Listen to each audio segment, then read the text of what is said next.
Bom dia, alunos! Na aula de hoje, continuaremos a falar sobre música moderna e contemporânea. Vamos começar? Então, primeiramente vamos falar sobre Igor Stravinsky. Também está entre os compositores que revolucionaram a música do século XX, passando por diversas fases de criação, compondo para balés, buscando referências nas tradições de sua cultura russa, opondo-se ao passado romântico e também experimentando o serialismo de Schoenberg. Uma de suas obras mais emblemáticas é A Sagração da Primavera, de 1913. Stravinsky a compôs com grande complexidade musical e intenso uso de dissonâncias. A obra foi composta como um balé, ou seja, feita para que fosse uma história dançada. Nela, uma jovem dança até a morte, em meio a um ritual sagrado de fertilidade, quando é oferecida em sacrifício por anciãos ao deus da primavera. Para pensar nesse tema, Stravinsky recorreu a pesquisas da cultura russa anterior ao cristianismo, em religiões chamadas pagãs. Teve a colaboração de Nicholas Roerich, pintor russo que criou os cenários e também os figurinos do balé, compostos por batas de tecido grosso, pintadas à mão com símbolos primitivos. A estreia de A Sagração da Primavera foi um escândalo, com uma plateia que vaiava e protestava, a ponto de chamarem a polícia. Até hoje não há certeza sobre o motivo da revolta do público, se era pela música dissonante de Stravinsky ou pela coreografia criada pelo bailarino Nijinsky, que trazia para o balé maneiras muito inovadoras de se movimentar. De qualquer forma, o espetáculo, que inicia com uma vigorosa dança tribal, trazia sonoridades e movimentos muito mais energéticos e intensos do que aqueles a que o público estava acostumado. O serialismo de Schoenberg definitivamente não se limitou às suas próprias composições. Ele foi seguido por compositores que o desenvolveram em outras variedades. Afinal, a sonoridade da música serial atraía artistas que desejavam um novo na música. Assim como pintores abstratos da época experimentavam formas e cores puras. Compositores seriais, como Pierre Boulez, experimentavam formas diferentes de estruturar notas musicais. Até hoje, se ouvirmos essas composições, veremos que se parecem com algo realmente moderno para os nossos ouvidos. O compositor alemão Karlheinz Stockhausen também desenvolveu experiências musicais com séries de notas, embora no início tenha se oposto à maneira de Schoenberg. Grande parte de seu legado foram suas experiências com sons eletrônicos, que o fazem ser conhecido como o pai da música eletrônica.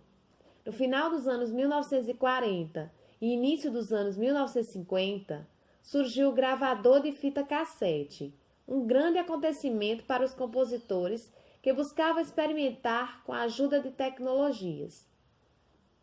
O disco de vinil era limitado e os outros aparelhos com os quais se podiam manipular ondas sonoras ainda não traziam as possibilidades que a fita trouxe. Uma grande empolgação por parte dos compositores em trabalhar com essa forma de música estava no fato de que podiam apreciar sua obra pronta e executada sem ter que esperar pela disponibilidade de instrumentistas. Bastava produzi-las e gravá-las eletronicamente. Para Stockhausen, essa era uma realidade muito atraente e fazer música eletrônica pura foi seu grande desejo inicial. Entretanto, depois de alguns experimentos, tornou-se mais interessado em misturar elementos, sons naturais gravados e produzidos eletronicamente.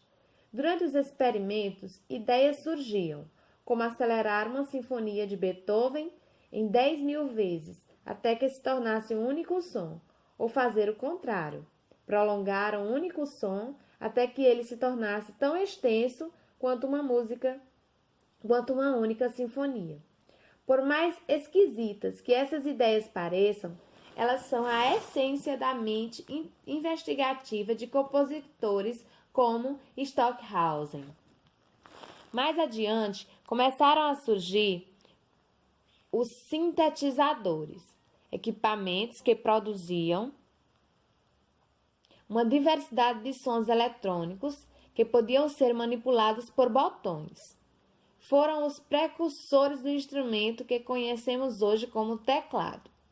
Isso trouxe grande avanço na produção de sons eletrônicos para gravações.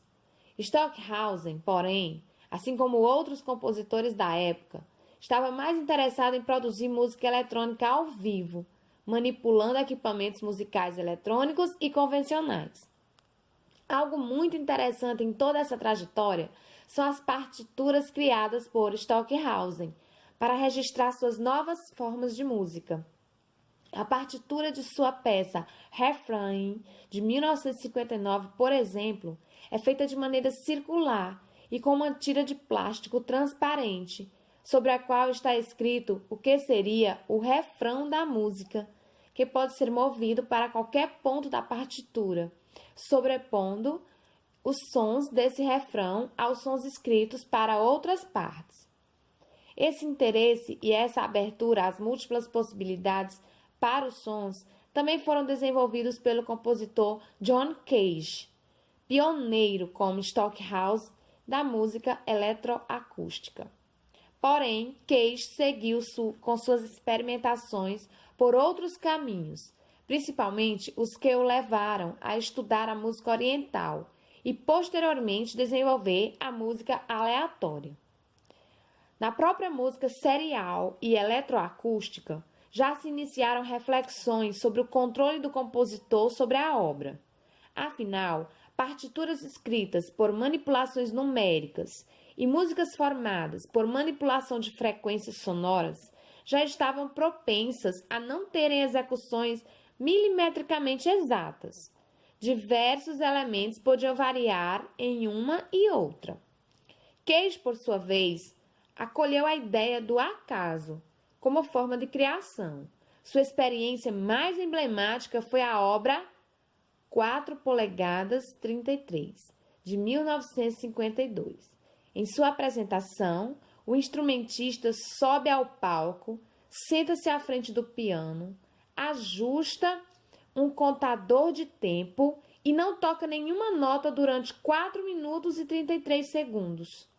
Ao contrário do que se pode pensar, não se trata mais de 4 minutos de silêncio, mas dos sons aleatórios, que serão ouvidos na sala de concerto durante o tempo da peça, cada vez que a obra for executada.